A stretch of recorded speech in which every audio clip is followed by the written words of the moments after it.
This is the Amazing Education Podcast.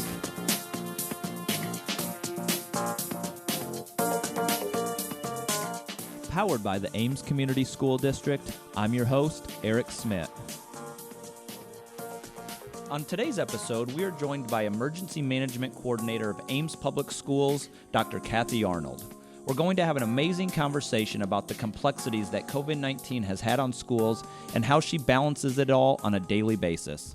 Okay, Dr. Kathi Arnold, thanks for being on this episode of the Amazing Education Podcast. How are you? I am doing great. So when you came on into this position, I guess you knew that, as emergency management coordinator for our school district, the primary responsibility would be around this pandemic and COVID-19. And talk us through how it has evolved and maybe changed for you in this position, because I remember March, I think COVID-19 is going to be one of those situations where you remember where you were, like when it finally hit you. And I certainly remember where I was when, we found out that schools were changing and there was just a lot of uncertainty and we didn't really know what we were dealing with at the time. And now, although it clearly, the pandemic continues to rage on, we have at least a better understanding, or we've lived with it now for, 9 months. So it's just kind of settled in more. So talk to me about how all of this started for you. Well, it was interesting. Due to the pandemic, I was working for a university teaching online for a university in Missouri. And so my hours were getting cut because of changes. I teach nurses, so they were shifting more to working at the bedside than worrying about their education at that moment. Yeah. And so I started looking for my own local opportunity to say, hey, what's out there? And when I happened across the posting for the job, I went, oh, goodness, did someone just write a job for me? Which is rare.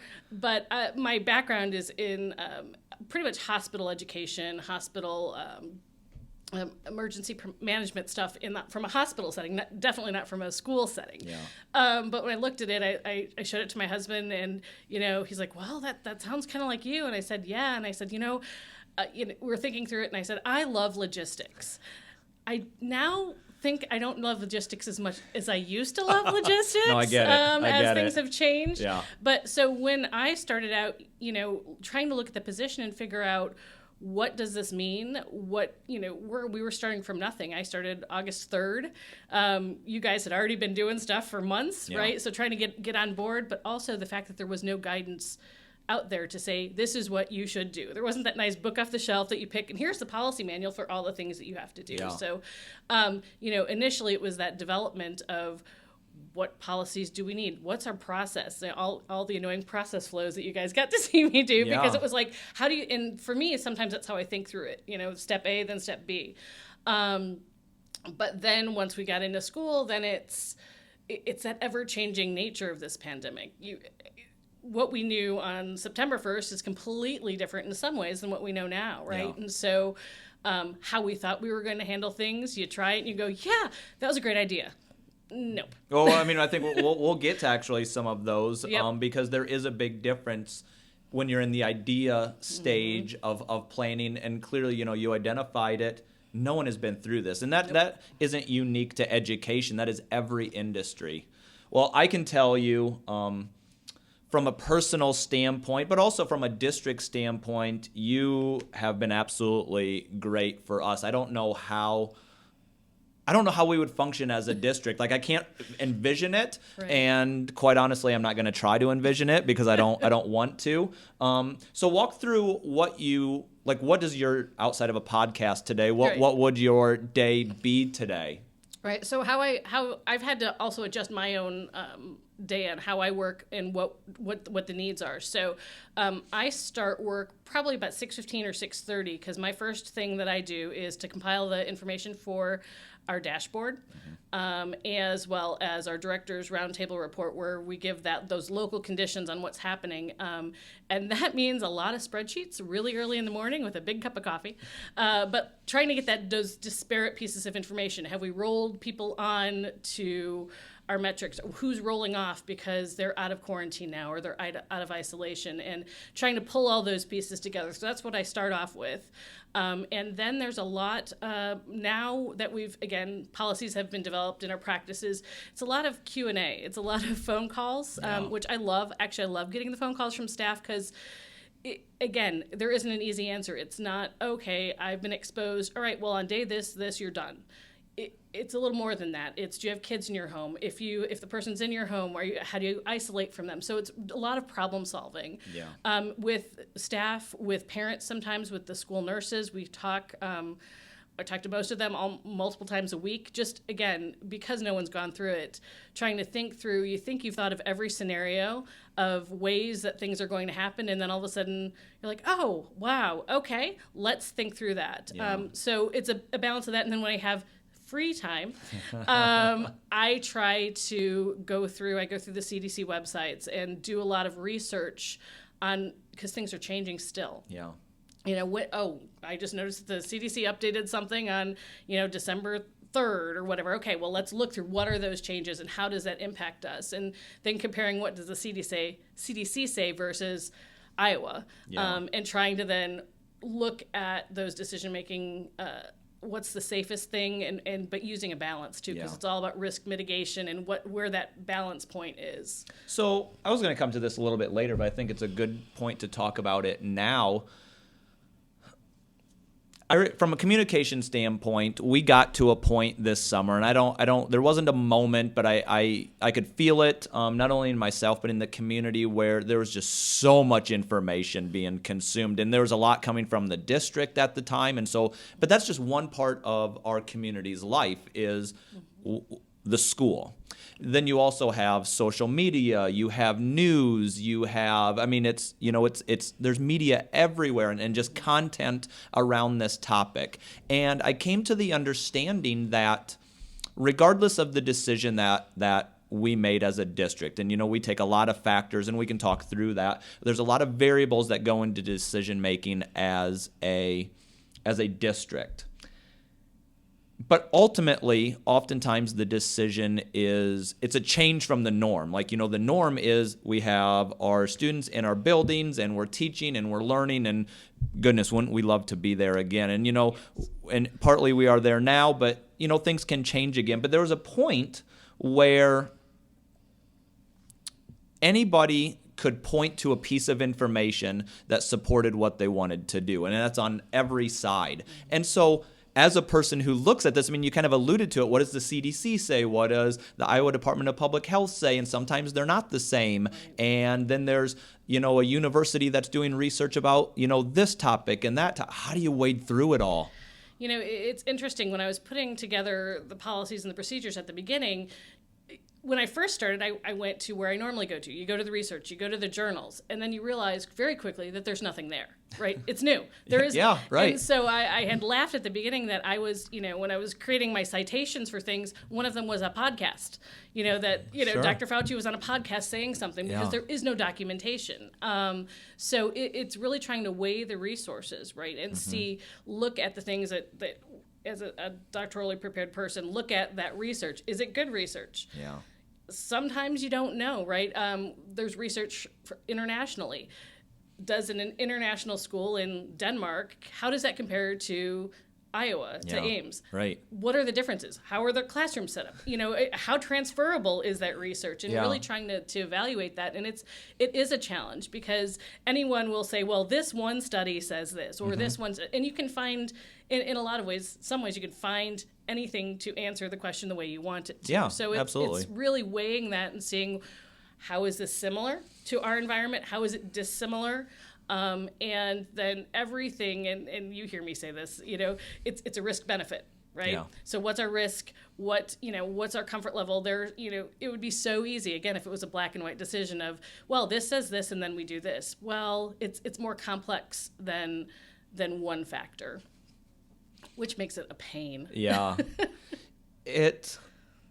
I read something the other day that we should stop using the term, these unprecedented times.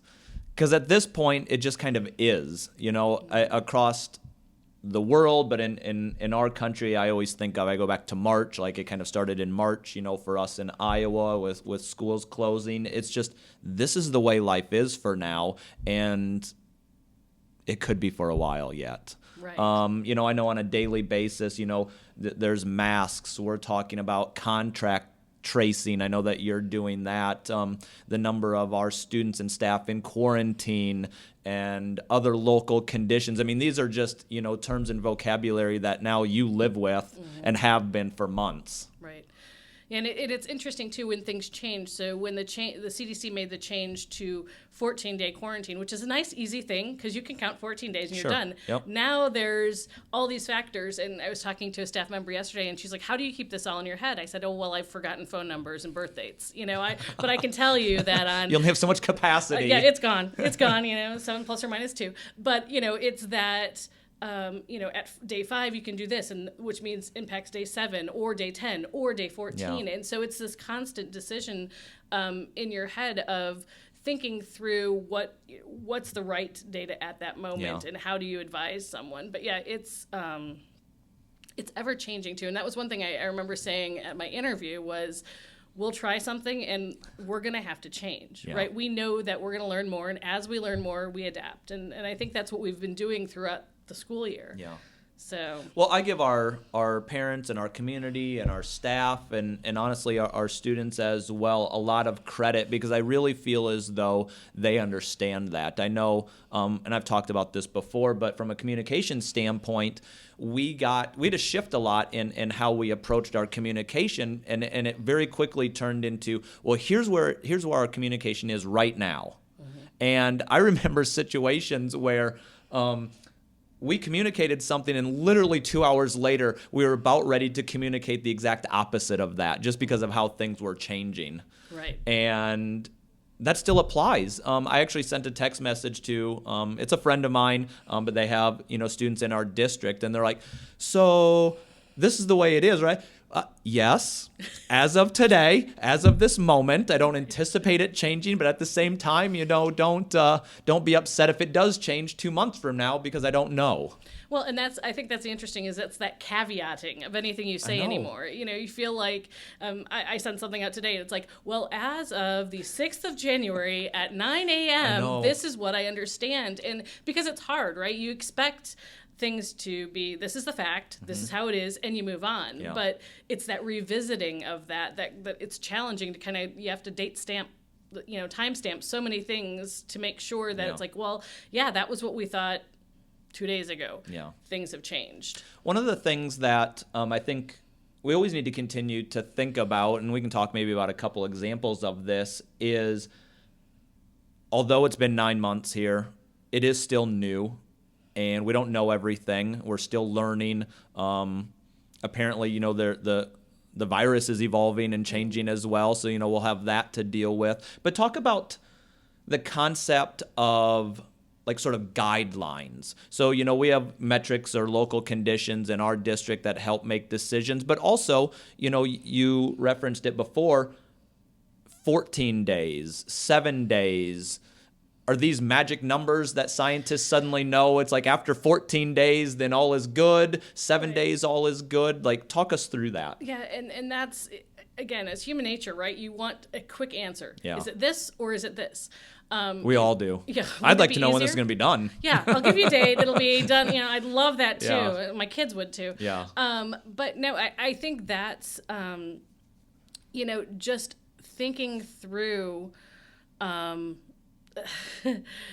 how to adapt to the change, right? And how to think through dates and think through those times. I lost my train of thought a little bit there, because I'm thinking of 8 things, right? So when we talk about like guidelines and sort of like big picture, because we're like the CDC, for example, but then the district on a smaller level is, we're making decisions with, for us, 5,000 students in mind, and the CDC is thinking about, 300 million people in mind. And so there has to be like this overarching movement, like, okay, here's the guideline, but clearly it doesn't apply to every situation across the board. Right. Well, and it's the same thing like we said at the beginning that, 6 feet of social distance and 15 minutes. It's another Does great that example. mean, Yeah. Okay, if I'm 6'1" Yeah. and you sneeze, am I still safe or not safe? Yeah. If I am around someone for 15 minutes or 14 minutes and 30 seconds. There were some school districts that were, getting people up and running around at the beginning of the school year if, get people apart if they've been together for so long. Yeah, and not trying us. No, we did not. But it was do like that. at the 14-minute mark, they had Ding! timers. Yeah, Right. they And it's had- like, okay, move around because then it's not 15. Well, that's not how viruses work either. No, It's it isn't. It isn't. And but it's trying to understand that and trying to understand what does that really mean, Yeah. right? With our metrics, does a case count of 30.1 is that really materially different than 29.9? Yeah. No, it's not. But you have to put a cut point somewhere, right? Sure. If not, you can't make any decision. Correct. But it's those shades of gray that are just really hard because people want to say, okay, at this number, this happens. Well, it's not that simple. Yeah. You have to think of all the other things. Same thing with doing contact tracing. We ask our teachers, or when we're talking to the students, who have you been around for, and you have to pick a time frame, right? Yeah. About 15 minutes. What does that mean? Does that mean you have zero risk if you're around them, if you were 2 feet away for 5 seconds? Well, if they sneezed at that moment and you breathed in at that right moment, could you be at a risk? Yes. Yeah. But it's so hard because, again, human nature, you want to have I want to be able to define my little box and say, I'm safe or I'm not safe, or this is the right decision or this is the right decision. But it's so murky. And I think that's one of the most challenging things, too, for people. Absolutely. And for our community is that we're trying to make decisions. We're trying to contact trace. We're trying to give you guidelines for things. But, So what do those cut points mean? I've been a part, I follow social media, it's part of my job. Sometimes I like it, sometimes I don't, but I get it. And I also, I start to see things like, how can you guarantee, this? And so let's talk a little bit about like just the concept of mitigation strategies and what that does, because I think it goes along the lines of what we're currently talking about. Right. So the idea with a risk mitigation strategy is you're mitigating risk. You're not eliminating it, right? There is no way to fully eliminate risk unless you literally were just in your home, did not interact with anyone, did not have any deliveries, like you fully locked down. So with this, everything that we do is looking at that balance of, okay, what are the things that we can do? It's kind of like a Swiss cheese model, right? So what are all those pieces that we can put together to make sure, or to try to prevent? But we can't guarantee anything. Yeah, right. We're just going to try to do things to make things as safe as we can. Yeah. So and we have to make decisions, not only about what is happening in our building, but, here in the middle of Iowa, we do have a large university and a huge population of people in their 20s. And, that does play a factor for us. I feel like, we're in a very different situation, us along with Iowa City, Des Moines, where there's a lot of activity. It's going to be a lot different than a rural community as well. And so those all do come into play as well as far as factors.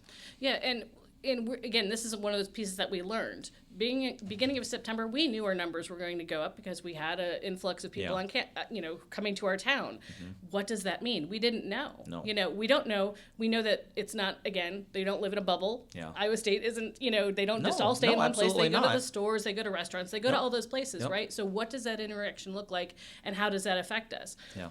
Well, we learned that we had a huge influx. We had, our positivity went way up, but it didn't then transfer to a huge then community spread in September. Yeah. When people were outside. Can we say in January we can guarantee that it's, that again we won't see a problem? Yeah. I don't know that we can guarantee anything because now people are indoors more. Right. And those interactions are different. So it's a challenge too because just the effect it has on our population and just our town. Yeah. Well, and I had heard you say this at the school board meeting as well, but we also anticipated a surge after Thanksgiving break, and we didn't necessarily see that, not only in our buildings but in our community as well. And But not to say that it couldn't, after this winter holiday break. But so far, We'll see. We'll keep looking. We'll keep looking at the numbers. So how are you holding up? You've had to think about this for months now. I mean, and honestly, everybody has, but Right. Much more intensely, being it is your job to look Right. at these things. You're talking with people who are sick or who have been in contact, and that can be an emotional thing for people to go through. How are you doing? Well, the winter break was great. Yeah. It was important for me. I think it allowed me to take a little bit of that time to sleep a little more. With the nature of this, we get, I am getting calls or contacts every day of the week, 7 days a week. Yeah. It'd be nice if it's like Monday through Friday. Oh, nothing happens on a Saturday Yeah, or right. Sunday. 8 to 5. No. Virus takes a break Takes in a the break. evening. Nobody report. And, most of our reports initially, the results were coming back after 5 p.m. So then you have to quickly go, Oh, sure. How is this going to affect, do we need to stop people from coming to school tomorrow? Yeah. Do we need to, do we need to get staff for tomorrow? How is this going to affect things? So, I think it's good. I'm holding up okay. Yeah. It is a stress. But what I think is really rewarding, again, is talking to the staff and just hearing and being able to connect with them, because they're stressed out, they're worried. Same thing with parents too. They're concerned, and trying to allay and answer the things that I can answer, which I don't have all the answers. Yeah. But here's what we do know. Here's what this could look like, and Yeah. here's how we can support. That helps. It mitigates for me some of that, 7 a.m. on a Saturday phone call, Yeah. or an 8 p.m. phone call on any other day of the week. It's being able to see how that's making a difference. But it is not. If you asked me in August if this is exactly what I thought I'd be doing and how I would be doing it, nah, So completely different. What has surprised you? For me, I think what surprised is you were talking about social media and the public Yeah. nature, right, of that. I've worked in hospitals for years and years, and had decisions questioned, and why did you do this, or why did you Yeah. say this? It's just at a more amped up level than where you're in a more public Yeah. perspective, which that has been a shift for me personally, Sure. just to think about exactly how do you answer a question to make sure that try to prevent yourself from saying something wrong or being perceived the wrong way. Just in a more public eye. So Yeah. that's been that was not something I think I anticipated to the level that it is. Yeah. But you adapt and you learn. You do, and you definitely do learn. I have come to the realization, so I didn't work, prior. I've been in this position, 3.5 years, and, it was eye-opening for me, too, knowing that, every word that I write is on display for our community, and I very quickly came to the realization that in public education, we are working with the most valuable thing to parents. And that, comes through very, in a normal year, or what was a normal year, prior to this year, I get it. And I even get it even more now. Right. And it's competing priorities for people too, Yeah. right? Like what is important to me and my family may be different than what's important to you. It doesn't make it any less important or any less valuable or any less salient to me as a person. No, or that's exactly you. right. But it sometimes puts us at competing in competing places. So that, it's trying to support and always look at multiple sides Yeah. to a situation. No, absolutely. And, we talked about earlier about being able to point to evidence and because I think it could be argued and not argued, but I think there are valid points on both sides of, should we be 100% virtual? Should we be 100% in person? Should we be in hybrid? And I think each one of those has very valid points. And the difficult part is none of those points are wrong. As a parent, I'm a parent. I have 2 kids who are in school, and I'm not wrong in the way I think, but also neither is any other parent. Exactly, and that's probably the challenge. Is in some ways it pits people against each other. Yeah, and it shouldn't. It shouldn't, because everyone's trying to do what's right for their Yeah, kids. And I absolutely. joke about the whole mama bear type of persona, where you're like, I'm going to do anything to protect my kids. And I have kids that are in the district, and I want to do those things. And you always want to do what's right to those most important Yeah. things, but. it's important to just realize that's different for everyone, and we shouldn't be pitting against each other. Right. It should be, okay, then how do we work together Yeah. to make sure we're not going to make everyone happy. Yeah. I've joked that no matter what decision you make, you got 50% of the people upset at you, or 30% of the people. So you must be doing your job right. I know, then. and all those people are right too, though. They I mean, are. that's the thing. Yep. Well, these podcasts always go fast, and I say it every time we get to this point in the podcast, but I do want to thank you, Dr. Kathi Arnold. We could do another one of these 6 months from now, and we would certainly have an update to share with our community. If we did one 10 minutes from now, things might have changed. Well, that is very true. Well, again, I want to thank you for being on this episode of the Amazing Education Podcast. I hope everyone who is listening or watching, we are on YouTube as well. I hope you enjoy what you heard. If you have any ideas on future podcast episodes, never hesitate to reach out. We are on iTunes, we're on Google Play, and on YouTube, like we said before. But thanks again for being on this episode. Thanks for having me. Absolutely.